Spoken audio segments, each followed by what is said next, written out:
Bonjour Valérie Pécresse. Bonjour. La 6e conférence de presse de François Hollande a été largement consacrée aux questions internationales qui sont en ce moment étroitement liées aux questions nationales avec ce qu'on appelle la crise des migrants. Le président de la République a annoncé que la France allait accueillir plus de 24 000 réfugiés au cours des 2 prochaines années.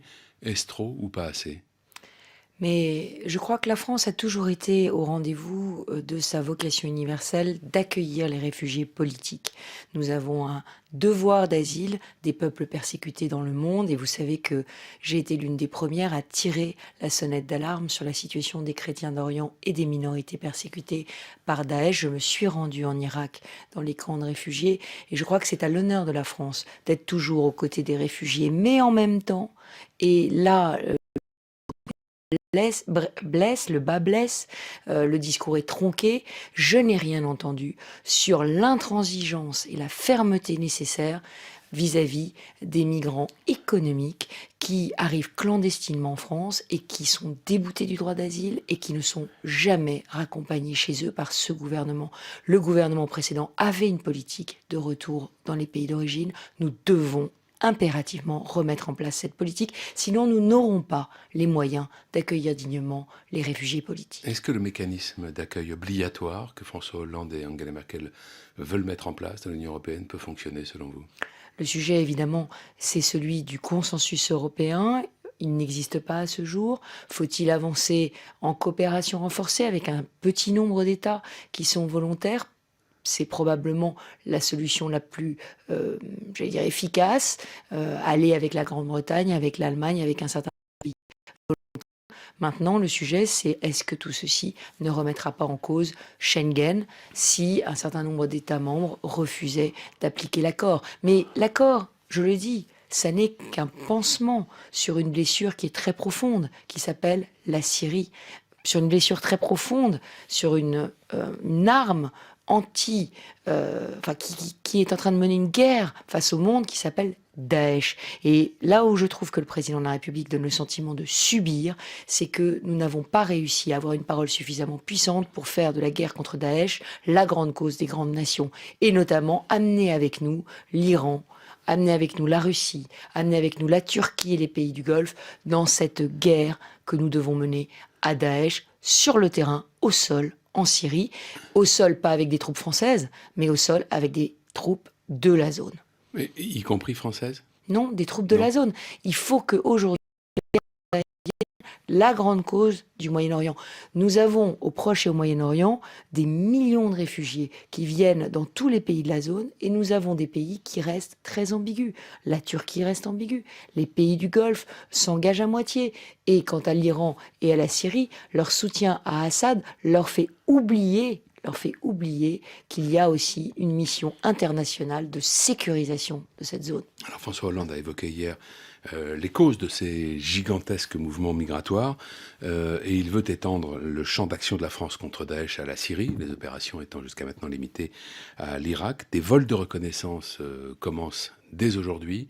Vous doutez de l'efficacité de cette stratégie? Oui, non, mais je pense que c'est là encore pas du tout à l'échelle de la menace de Daesh et de la nécessité de sécuriser la Syrie. J'ai été, comme je vous l'ai dit, au Kurdistan irakien, j'ai vu les réfugiés irakiens et syriens, ils veulent rentrer, mais pour rentrer chez eux, il leur faut un pays enfin pacifié et sans doute avec une force d'interposition internationale qui permettra de garantir les conditions de leur retour une fois que la guerre aura été gagnée. Donc vous voyez bien qu'on est en train de parler d'une guerre, on n'est pas en train de parler de frappe aérienne. Je pense que ça n'est pas à l'échelle du problème. Vous avez dit quelque chose qui m'a frappé. Vous avez dit ces grands mouvements migratoires. Attention, là encore, votre discours est tronqué. Les mouvements migratoires de réfugiés fuyant la Syrie sont importants, mais c'est une situation qui peut être réglée si on règle la question syrienne. Les mouvements migratoires, l'essentiel sont des mouvements économiques. En Hongrie, vous voyez arriver autant de Serbes, d'Albanais et de Bosniaques que de Syriens. Dans l'Afrique subsaharienne, vous avez des migrations qui passent par la Libye, qui arrivent en Italie, qui sont des migrations économiques.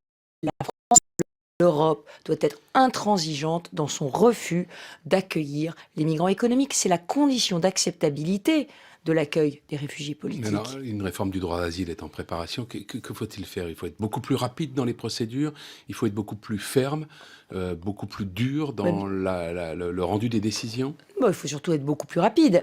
On a un système européen de l'asile qui est totalement dysfonctionnel. Il est totalement obsolète, il est dysfonctionnel. Il faudrait des normes européennes communes, une liste des pays dangereux et des pays sûrs. Une fois qu'on a la liste des pays sûrs au niveau européen, on peut, dès les pays de premier transit ou les pays frontières de l'Europe, on peut, dès ces pays-là, organiser des camps d'accueil, ce qu'a proposé le HCR de l'ONU, des camps d'accueil où on pourrait faire, mais ce qu'ils appellent un screening des migrants, c'est-à-dire une fiche de renseignement sur les migrants et de ceux qui ne sont pas originaires de pays en guerre, à partir de ceux qui n'ont pas besoin de protection. Nous avons absolument besoin de séparer deux types de migrants qui n'ont pas la même vocation à être protégés. Les réfugiés politiques des pays en guerre et les migrants économiques que nous ne pouvons pas accueillir avec aujourd'hui 10% de chômeurs en France. Une grande conférence internationale sur les victimes des persécutions de Daesh, de l'État islamique, a lieu aujourd'hui à Paris. Elle commence dans quelques instants. Vous y serez. Bien entendu. Qu'est-ce que l'on peut en attendre? Là encore, je l'ai dit, de faire de la guerre contre Daesh une grande cause de toutes les grandes nations.